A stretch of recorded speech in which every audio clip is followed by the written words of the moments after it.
Hey, Mom, get me a beer. Huh? Nancy? Are you going deaf all of a sudden? You can hear me, right? Hey. I said get me a beer. This is how my son and his wife always call out to me. It's been 5 years since we started living together, and they have never listened to me. The rare times they talk to me, it's always just orders like these. Alternating between my son's wife, Sarah, loudly insulting me, and my son, John, treating me like a maid. I pretended not to hear them and continued to watch TV with my back to them. I was at my wit's end with the two of them ignoring me except when they needed something. After ignoring them for a while, Sarah grabbed the remote and turned off the TV I was watching. When I looked up in surprise, she yelled loudly in my ear. Nancy. Can you hear me? Make lunch for John tomorrow. Got it? The loudness of her voice made me wince. Seeing my reaction, she laughed and said, "Looks like she heard," then left the living room with John. Even though I was her mother-in-law and she often relied on me, she didn't seem to show any consideration. Watching John's behavior, it seemed I was no more than a maid to both of them. They never apologized, and I never felt any consideration from them. With a heavy sigh, I sent an email to my husband and decided to leave the house. My name is Nancy. I'm 72 years old this year. 5 years ago, my son and his wife asked if they could save money by living with us, so we started living together. Mom, wouldn't it be more reassuring to live with us? Well, maybe so. My husband, a workaholic who started his own company in his youth, is still working at 73. With John gone, the house had always felt quiet. Even when I consulted my husband about living together, he just said, "Do as you like." Because of that, we didn't talk much, and I felt a bit lonely. I agreed to live with my son's family, hoping it would bring some liveliness. That was why I agreed to live with them. At first, Sarah and I shared the household chores. However, she told me, my part-time job is getting busier, and gradually, I ended up taking on more and more responsibilities. She would occasionally help, but always with a sigh, and on her days off, she would go out or laze around in her room. So, I stopped asking her for help. I ended up doing all the housework, and it became the norm. I grew tired of not being appreciated. Even during family meals, there was almost no conversation. When they did talk, it was just to ask for tea or beer, treating me like a servant. They wouldn't greet me when we met in the house, and they only talked to me when they needed something. I had hoped for a lively, fun life, but I found myself sighing more as I looked at the same quiet living room. Thinking back, it had always been like that with my husband too, so maybe I was quite numb to it. One day, while making dinner for the three of them as usual, I received an email from my husband saying, "I'll be late because of work. I don't need dinner." That was not unusual, but the problem was my son and his wife. "Dad's late tonight? I don't need dinner either." "Oh. I'm going out with friends, so I don't need dinner." "Why are you telling me now?" "I've already made it." "So what?" "We'll eat it tomorrow, so just leave it." Even though it was dinner time, they looked like they were about to leave without saying a word. And when I called out to them, this was how they responded.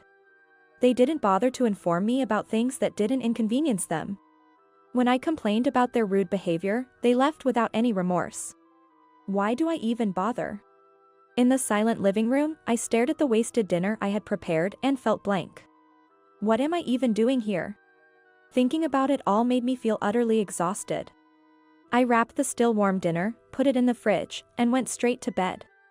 The next morning, when I went down to the living room, my husband, who was already up, apologized, "Sorry about last night." It was the usual brief exchange. But this time, he looked at my face, furrowed his brows slightly, and asked, "Did John and Sarah not eat dinner either?" "Huh? Oh, yes. They suddenly said they didn't need dinner and went out." "I see."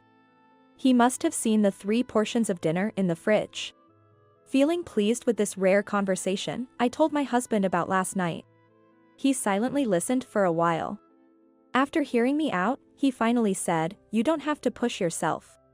Their attitudes are getting worse by the day. But if I don't take care of the house, no one else will. That doesn't mean you have to overwork yourself." His words made me feel like a weight had been lifted off my shoulders. I realized I had been pushing myself too hard, and I was grateful that my husband understood.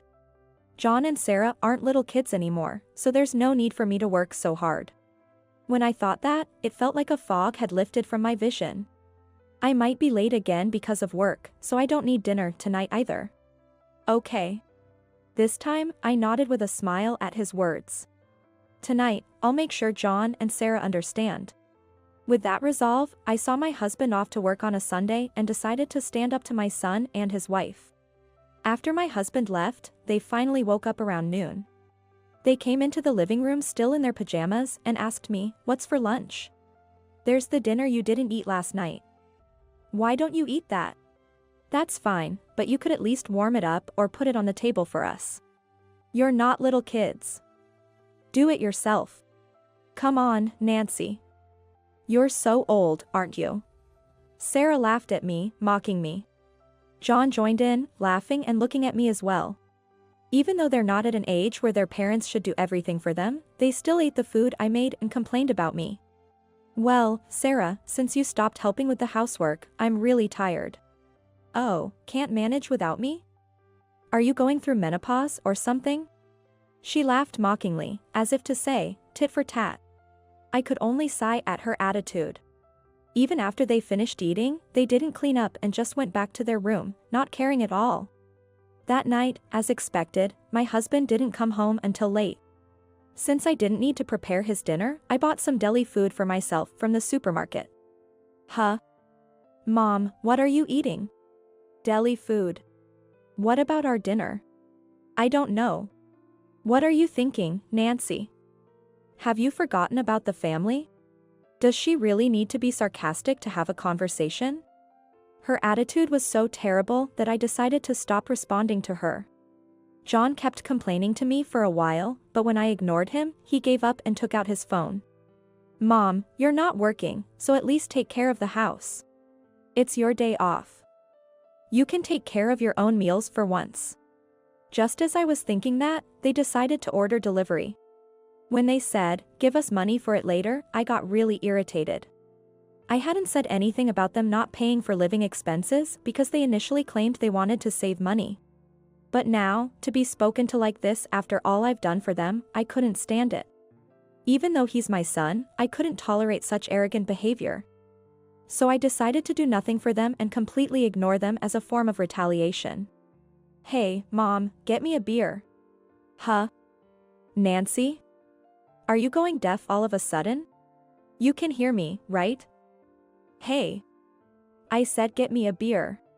Sarah loudly insulted me, while John treated me like a maid, taking turns raising their voices. Ignoring them, I continued to watch TV with my back to them, pretending not to hear. After a while, when they realized I wasn't responding, they stopped talking to me. But that didn't last long. Sarah, who had come behind me without my noticing, grabbed the TV remote and turned it off. When I looked up in surprise, she yelled loudly in my ear. "Nancy. Can you hear me? Make lunch for John tomorrow. Got it?" The loudness of her voice made me wince. Seeing my reaction, she laughed and said, "Looks like she heard," and left the living room with John. Even though I was her mother-in-law and she often relied on me, she didn't seem to show any consideration. Watching John's behavior, it seemed I was no more than a maid to both of them. They never apologized for last night's dinner, and I felt indifferent towards them. With a heavy sigh, I sent an email to my husband and decided to leave the house. The next morning, I packed my things early and left the house before they woke up. At a nearby business hotel, I started receiving a barrage of emails from John, who must have woken up just before heading to work. Apparently, they were both in a panic from the morning. My phone quickly filled with notifications from emails and missed calls from both of them. When I opened the emails, they were filled with complaints like, "What are you doing? I told you I needed lunch." Sarah's messages included sarcastic remarks like, "Have you forgotten what you're supposed to do? Where are you wandering off to?" They seemed so troubled just because they didn't have breakfast prepared, which made me laugh. During his lunch break, John called again, so I finally decided to answer. Finally. "Mom, where are you and what are you doing?" That's my business, isn't it? I'm asking why you didn't prepare the meals. John, you're not a child. You can make your own meals, can't you? If they were so troubled by one missed meal, they should have shown some gratitude instead of complaining. When I pointed this out, he said something unexpected. We're paying living expenses, so you should be taking care of the house. Living expenses? What are you talking about? I've never received anything. What? That's impossible. Sarah gives it to you every month, so don't lie. He insisted that he was paying me living expenses. Of course, I had never received any money, so I honestly told him that, but he called me a liar. There's no lie, all their food and other expenses come from my husband's salary. No matter how many times I explained this, he refused to believe me. I could hear Sarah in the background saying, she's probably just pretending and spending it all herself. It was pointless to argue. So I interrupted them and said, I don't know anything about that. And I don't plan on coming back for a while. What? What about our meals? Figure it out yourselves. Goodbye. I hung up the phone and let out a big sigh. Even after everything, they still believed they were not at fault. I couldn't understand what John meant about the living expenses. Things began to improve about a week after I left. My husband visited to check on me and talked to John and Sarah. Their emails suddenly became more polite and remorseful. Wondering what had happened, I received an email from my husband. They want to apologize. Come back if you feel like it. It seemed that talking to my husband had finally made them understand. I replied to his email and decided to pack up and go back home that day. When I got home, I was greeted by John and Sarah at the entrance. They looked exhausted. Apparently, my husband's scolding had a significant impact. I sat down with John, Sarah, and my husband to hear what had happened over the past week. So, about that living expenses thing you mentioned on the phone. I told you I didn't receive any money, didn't I? I didn't say anything because you said you wanted to save money. Actually, Dad was furious with me about that. John had told his father that he was paying living expenses. He believed I was lying, so he explained to his father that it was all my fault. However, my husband showed him the household accounts and explained how busy I was from morning to night with cleaning, shopping, and cooking for the three of us. John suddenly became quiet. Didn't you realize that? Well, Sarah kept saying she gave you the money every month. So? What happened to the living expenses? I used them. John had been sure the money was being paid, so he was bewildered that it wasn't reaching me. So, my husband and John confronted Sarah and made her confess. At first, she tried to play dumb, but when my husband shouted at her, she finally confessed everything. I was surprised to hear this, as I had never seen him shout before. Apparently, she needed money to go out for meals and trips with her coworkers.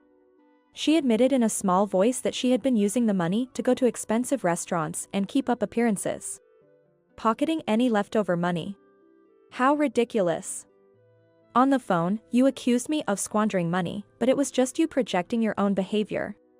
Well, my friends were worried that living with in-laws is stifling, so when they invited me out, I just went along.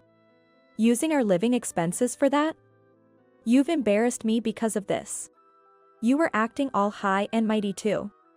Just as their argument started to veer off topic, my husband cleared his throat loudly. The two of them, obviously scared of him, jumped and fell silent immediately. Their behavior was so childish that I couldn't help but laugh. Stop this nonsense. The first thing you should do is sincerely apologize. Dad, I was tricked by Sarah too. Does that justify your attitude towards your mother? Neither of you has apologized to her since she got back. I'm sorry. Finally, they apologized to me. But even then, John continued to make excuses, saying he had been taking advantage of the fact that it was his own home. Work has been getting busier, and I just wanted to relax at home. And what about your mother, who has to deal with her grown son and his wife taking advantage of her and disrespecting her in her own home? He had no response to his father's cutting words. Sarah, who had taken my husband's quiet demeanor for granted, had also learned a hard lesson. She looked more frightened than John. Seeing their somewhat repentant but still dissatisfied expressions, I decided to make sure they truly understood. I'm truly disappointed in you for trying to rely on your mother at your age. And Sarah, for embezzling the money meant for household expenses. Mom. We're sorry. We're apologizing, aren't we? Do you think apologizing will fix everything? Show some real remorse. They thought that just apologizing would smooth everything over, so they hurried to make excuses in response to my words. But I could see right through their intentions. So I shook my head. It doesn't matter if you're paying living expenses, your behavior was unacceptable. You need to learn to appreciate what you have. But aren't you worried about the future too, Nancy? Yes, and having people like you take care of me only makes me more anxious. There's no need to say it like that. I can't allow the stress of living with in-laws to lead to embezzling living expenses again. Realizing that I was no longer willing to listen to their excuses, they finally quieted down. They needed to relearn how disrespectful their actions were by living on their own. And so, we were able to separate from them. My work is no excuse, but I'm sorry for not noticing until things got this bad. In the end, even my husband apologized to me. I never had any complaints about him. In fact, I was grateful that he helped resolve the situation. We promised to set aside more time to talk as a couple from now on. Later on, Sarah started coming to our house occasionally to learn how to do housework from me. At first, I thought she was just trying to make amends, but it turned out she was complaining that John didn't help with any chores. Having always put on airs at her part-time job, she now had no one else to confide in. I now realize how much I depended on you, Nancy. Indeed. And yet, you had the nerve to say I was going deaf and squandering money. Having lost the freedom to spend as she liked and with her part-time job salary now restricted to make up for what she had misused. Sarah often lamented her situation. But to me, it was clear she was simply reaping the consequences of her past behavior. She would leave quickly before my husband came home, indicating that his scolding still had a significant impact. As for my husband, he occasionally brought home delicious treats as a gesture of appreciation. He would still mention from time to time that he regretted not being more considerate. I knew he was a man of few words and a workaholic. Still, during the conversation with our son and his wife, it meant a lot to me that he acknowledged my efforts. Thank you for all your hard work. I appreciate it. Yeah. It was good to have these talks with him again. I deeply felt the truth of the saying, after rain comes fair weather. No matter how it came about, our days are now more peaceful and happier than before.